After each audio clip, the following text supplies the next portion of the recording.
It seems kind of like every other week at the moment we're talking about some new automotive company going under, going bankrupt, Chapter 11, the same old news, but this one is a bit different for a couple of reasons. One, to me it's always sad when one of these plucky small sports car or supercar brands goes under.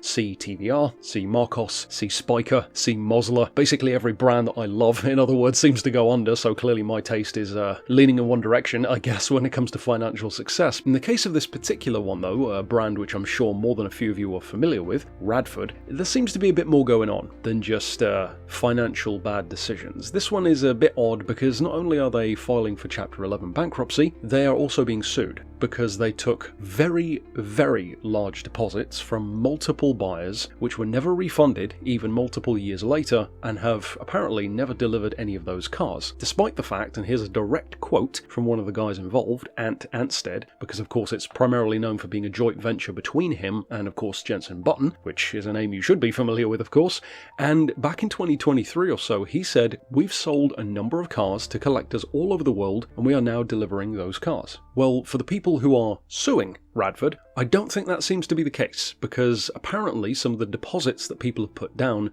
aren't exactly like you're going to buy a Ford Focus at your local dealership. Some of these ranged from $100,000 to, in some cases, $750,000 for a single vehicle, and on one particular case, an entire dealership is suing them. Lamborghini of Palm Beach apparently ordered 2 vehicles through that particular account, one which presumably they were going to sell on, which I believe they put down, I think it was a $300,000 deposit on, and the other vehicle which they ordered was the Pikes Peak edition, totaling a massive $1,050,000 deposit, mind you, on having the 2 vehicles, neither of which have ever been delivered, and that's just one example out of the few different people who are actively trying to sue Radford. So it's not exactly just like TVR or Marcos or these other ones, it seems a little bit more underhanded than that. Now for those who have never heard of Radford, they were basically making a modern day reimagining, a very cool reimagining really, of a classic Lotus, the Lotus Type 62, and this reimagining was called the Lotus Radford Type 62-2, with multiple different forms, including, as I said, the Pikes Peak, which was pretty much the ultimate version. And to be honest, out of all the people involved, I kind of feel sorry for Jenson Button, because his name being dragged into all this doesn't really seem to be much of his fault. I'm sure he has fault in there, but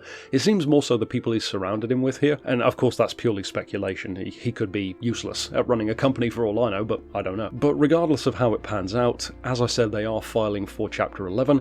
They were given a certain amount of time, I think it was 13 weeks or something if I recall, to get their affairs in order. Clearly that hasn't worked out. And ultimately, after filing for Chapter 11, it will be interesting to see how many of these other issues they can kind of wriggle out of. I wouldn't have thought all of them, but you never know with the legal system as it is. But yeah, it's one of the less fortunate bankruptcies, if that even makes sense. Recently, some of them you're kind of like, oh yeah, they just weren't making good sales, or maybe made some bad financial decisions or bad investments. This one seems, well, kind of more traditional. Just a really badly run business that took money and didn't really deliver anything for it. It seems like the best thing would have been to just pay the people back. But hey, people make bad financial decisions and sometimes they do bite them in the ass rather than just getting away with it. So we'll have to see how this one pans out, and at the very least it's a shame that this car won't get its chance. But we'll have to see what happens in future. It may be a case where somebody swoops in and snaps up the rights to whatever, the brand, the car, and continues it. That will be cool, much like they have with TVR and Spiker, etc. in the past.